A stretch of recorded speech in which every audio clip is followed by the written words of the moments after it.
แล้วนะวันนี้ผมมาออกหมายนะครับสวัสดีผู้ใหญ่ในวงการตกปลาด้วยนะครับผมแอบมาลงคันอะไรพวกนี้หมดแล้วนะครับเดี๋ยวไปลุ้นว่าจะมีปลาเข้ากินเหยื่อหรือเปล่านะครับเดี๋ยวไปเล่นตกปลากันเลยพี่ก็ไม่รู้เหมือนกันเนาะ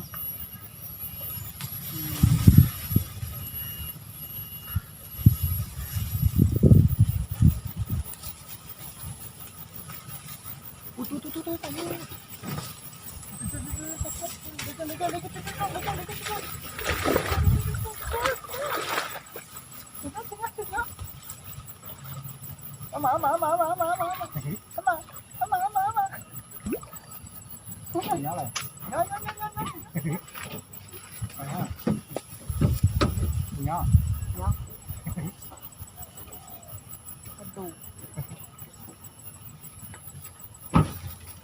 nó à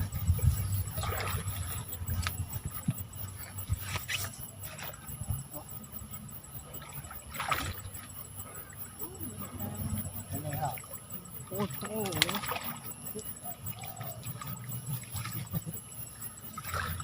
tay của nó đúng tay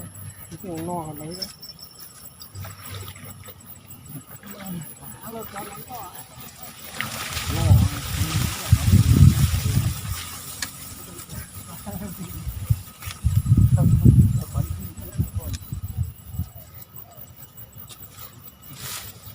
ตอนแรกครับปลาดุกไซส์งามๆลืมดูมันลากเข้าน้ำเนี่ยตัวนี้สุดยอดอยากหมดเลย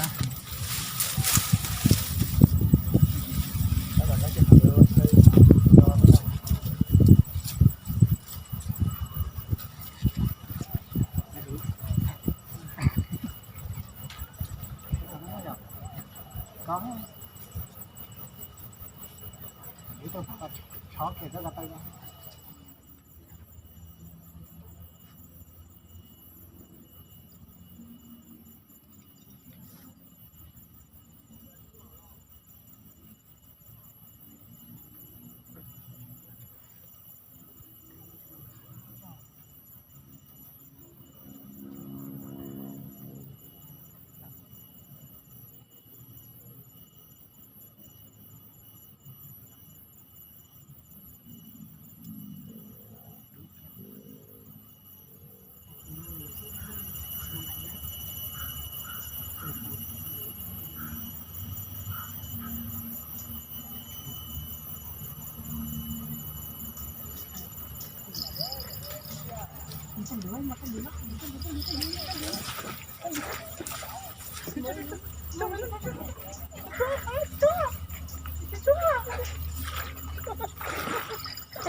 thì phải coi đó liệu nó hơn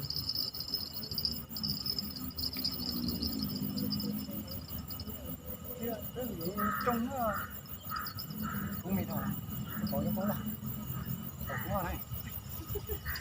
còn có đâu nó đây thôi cái anh chơi lấy đi chỉ để cho chứ không nước nữa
รับไปให้มาถึงดูจะถึงเองเราไปยังไงอย่านะอย่าไปเลยนะถ้าชุดน้ำฝนชุดเลยอยู่ล้อชุดเลยอยู่ล้อเดี๋ยวชุดเลยอยู่ล้อ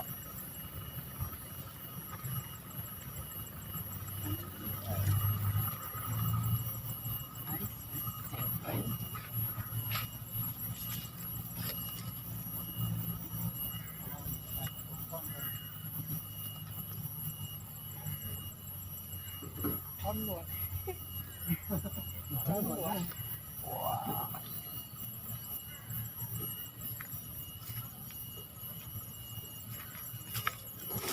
นี่ครับดึงตกน้ำทีนึงได้แล้วตัวหนึ่งปลาดุกไซส์งามๆมาตัวนี้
ตาชี้อ่ะ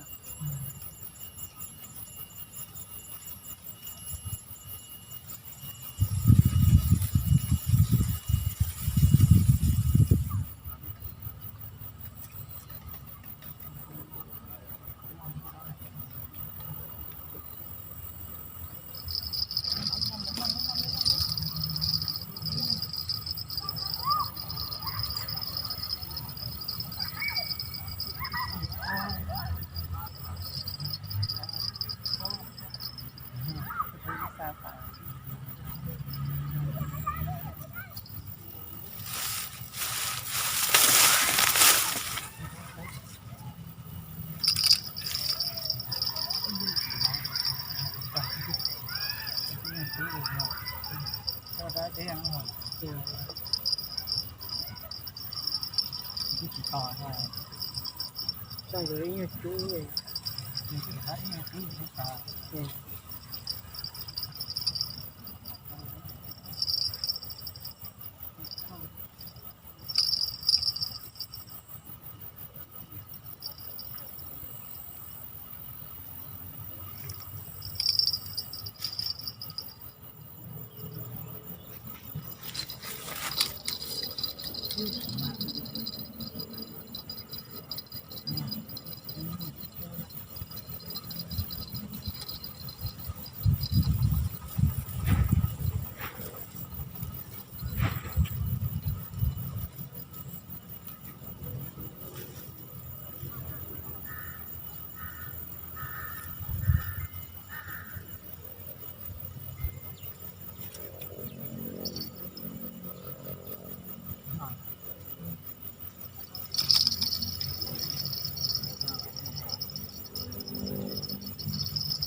ก็นอนจะได้มาเนี่ยก็เนาะ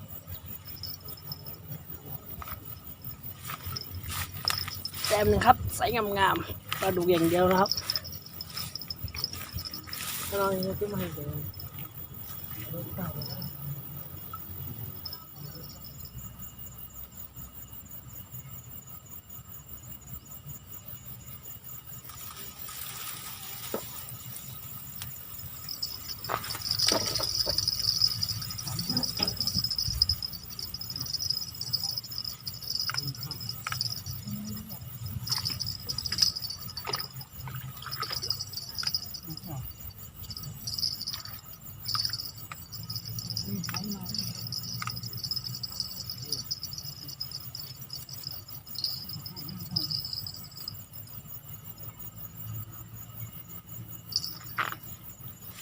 ก็ชาอีกแต้มครับไซส์งามๆปลาดุกอีกแล้วรอบตัวนี้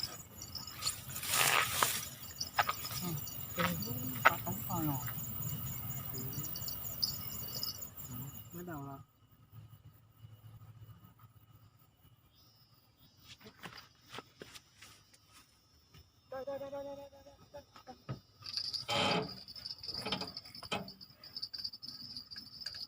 อะไรดูจะดูก็หรอย่าอาชีพย่าเชื่อปัจเจกว่าเหมือนเช่นนี้ย่าเป็นย่อย่าไม่ได้เหมือนเช่นนี้เหมือนเช่นนี้แต่จะไปดูดูฮะที่ตาหน่อยใช่ไหม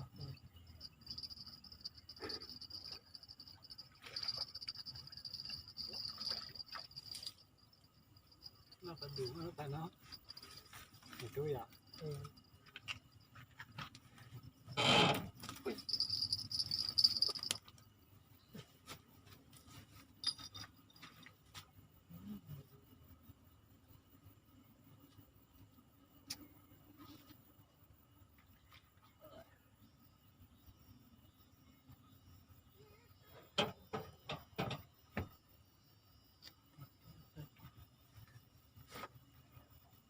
ไซส์งามๆ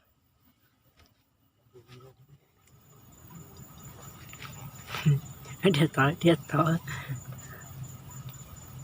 มาไหมย่อ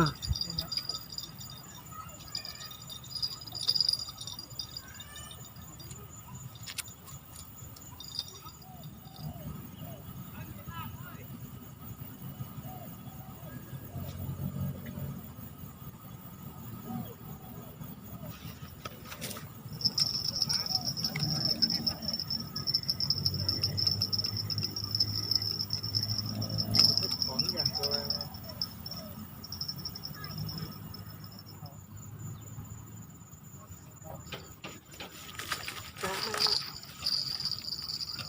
มา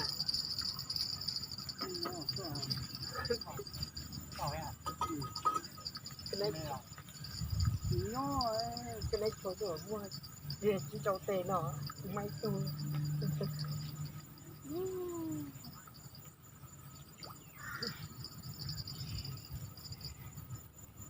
เจ้าเตะเนาะก็ช่วยอ่ะ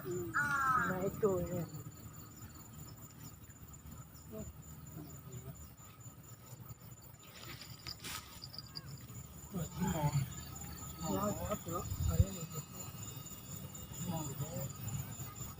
มันได้ฮะ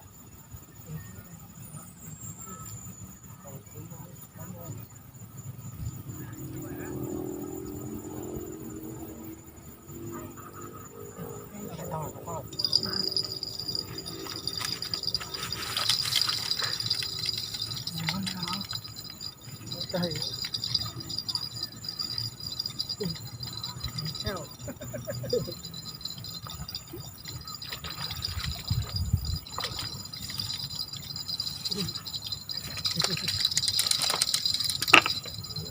ใส่กันหลังจาก ไซส์งามๆตัวนึง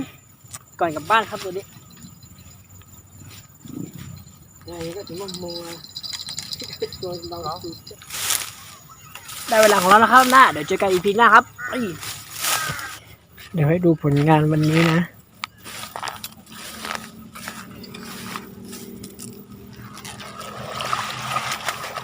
นี่ปลาดุกล้วน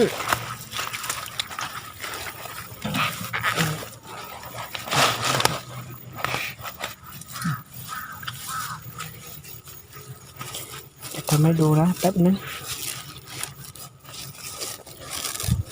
ลงโกเวอร์กระดูกล้วนนี่ปลาเก็ตไม่เข้านะวันนี้ปลาดุกล้วนๆเลยนะประมาณสัก 4-5 ตัว2 4 6 ตัว 6 ตัวนะประมาณ6 ตัว ใส่กำลังย่าง